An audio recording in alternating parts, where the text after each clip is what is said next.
to your first course here. So for the first course, chef is featuring Thai no ko, which are snapper eggs, highly seasonal, only available between the months of March and May, and he's simmered them in a ginger dashi. On the very bottom, you have chawamushi, which is like a savory egg custard. And on the very top, you have wadayaki green peas. So green peas that have been smoked in hay to give it this rich, smoky flavor. And then on top, you have these little white flowers made out of Ontario turnip that's been marinated in a sweet vinegar. So for this course, we recommend to use your spoon there to more easily enjoy this course. Excellent. Thank you so much.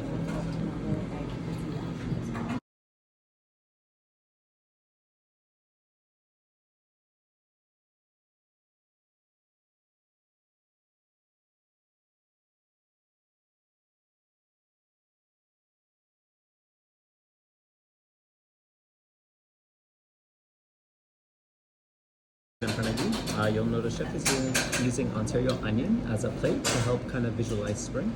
And inside, he's featuring Ontario pork belly and a pork belly, or sorry, not pork belly. You have madai, which is sea bream, and it's been deep fried. Sorry, I forgot we changed the protein for you. On top of the fish, you have a jjigae sauce, which is mashed potatoes mixed with dashi, as well as dashi soy sauce drizzled on top. Also to garnish, you have pickled Japanese spring onion and pea tendrils. And then on the side here, you have one of chef's signature courses. It's the otoro and caviar monaka. So a monaka is a mochi rice cracker, normally used in desserts. However, chef is using it in a savory course to show its versatility. And he's filled it with dry-aged fatty bluefin tuna from his hometown of Ehime. And then in the center, you have Acadian sturgeon caviar from East Coast Canada. And then around the caviar, you have smoked pickled daikon as well as a kimizu sauce, which is egg yolks mixed with a bit of vinegar. So for this one, you can just use your hands there to enjoy it sort of like a canapé. Fantastic. Thank you so much.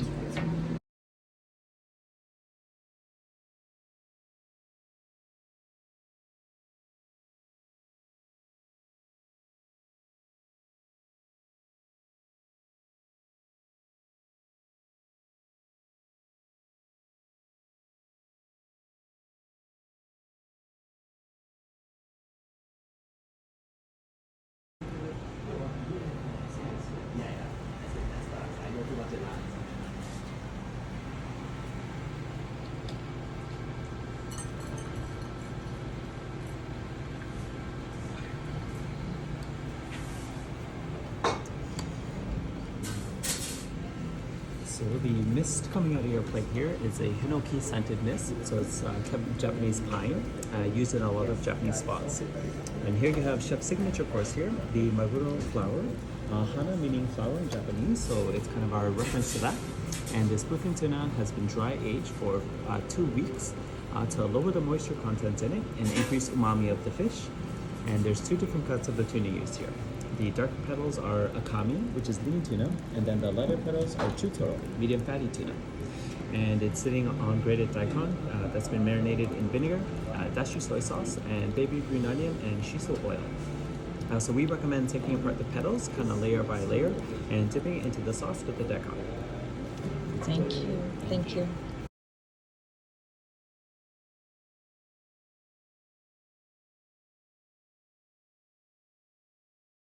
Which is one of chef's favorite childhood comfort foods. So aji is horse mackerel from Ehime, and is typically caught around this season and enjoyed. And it's been aged in a water bath for 3 days to enhance the flavor of it, and then covered in kombu seaweed overnight, also to enhance the flavor, and then deep fried with panko Japanese breadcrumbs.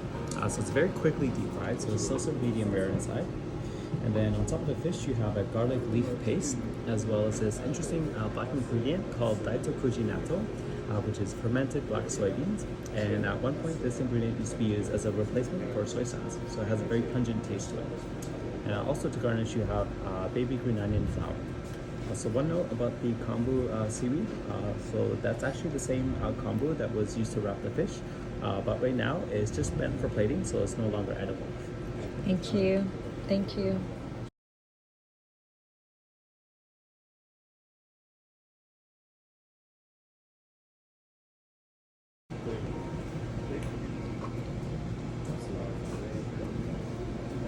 So here you have uzaku.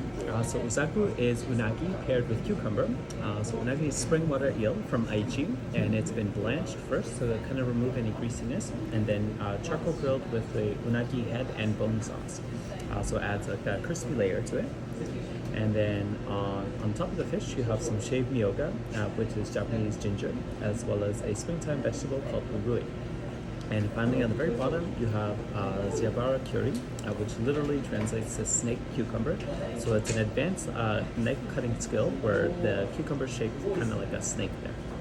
And snakes are lucky omens in Japan. So enjoy. Thank you. Yeah.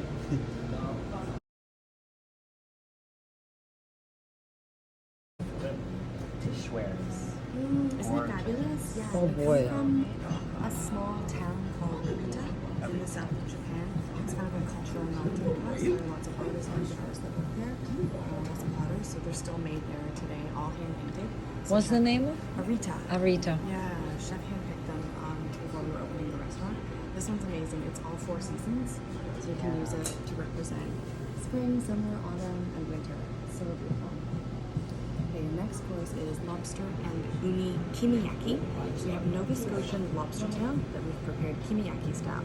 So as they charcoal grill it, they're basting it with a little bit of egg yolk, brings out the natural savory qualities of it.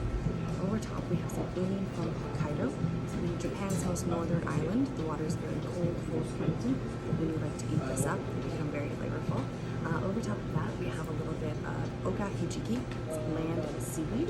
To add in a little bit of a textural element, there's a little bit of a chia and soy dressing, and over top to finish things off is pickled yellow beans. Enjoy.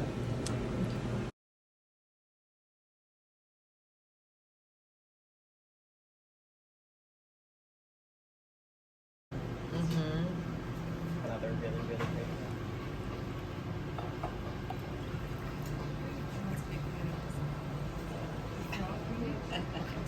So this is Sarayana Kinmai Ginjo.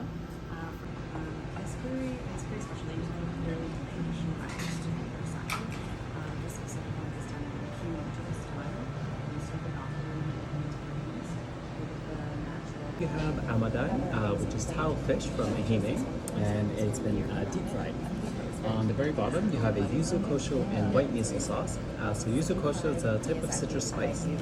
And then to garnish, you have yuzu kosho pearls and shaved skipjack tuna flakes. Thank you. Thank you.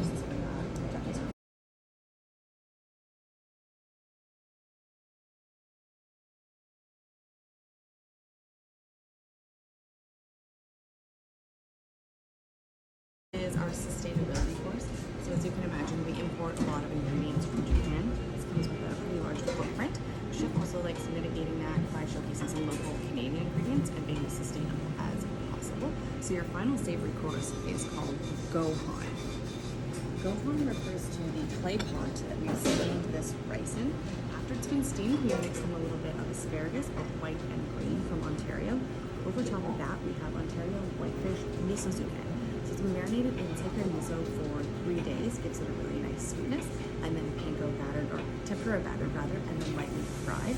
In the center, there's some fresh wasabi, as well as East Coast caviar. And over top of it, some ito nori. On the little ramekin on the side, we have 3 styles of tsukemono, pickled and marinated vegetables, shiitake mushroom. There's some hot gobo, which are Japanese simmered burdock stems, as well as mizuna, which is Japanese mustard green. In the little ramekin to the north, we have some miso soup. It's a blend of both red and white miso, a little bit thicker than what we're traditionally used to. This is very common Kyoto style, a little bit sweeter as well. So for this dish, we recommend alternating between the rice and the tsukemonos, and then sipping on the miso soup. Enjoy. Thank you.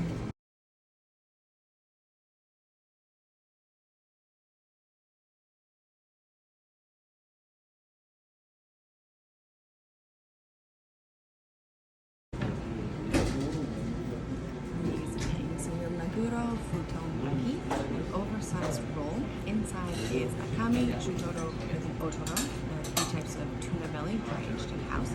Over top, uni from Hokkaido, a little East Coast caviar, and then some shiso flowers. Please enjoy. Thank you.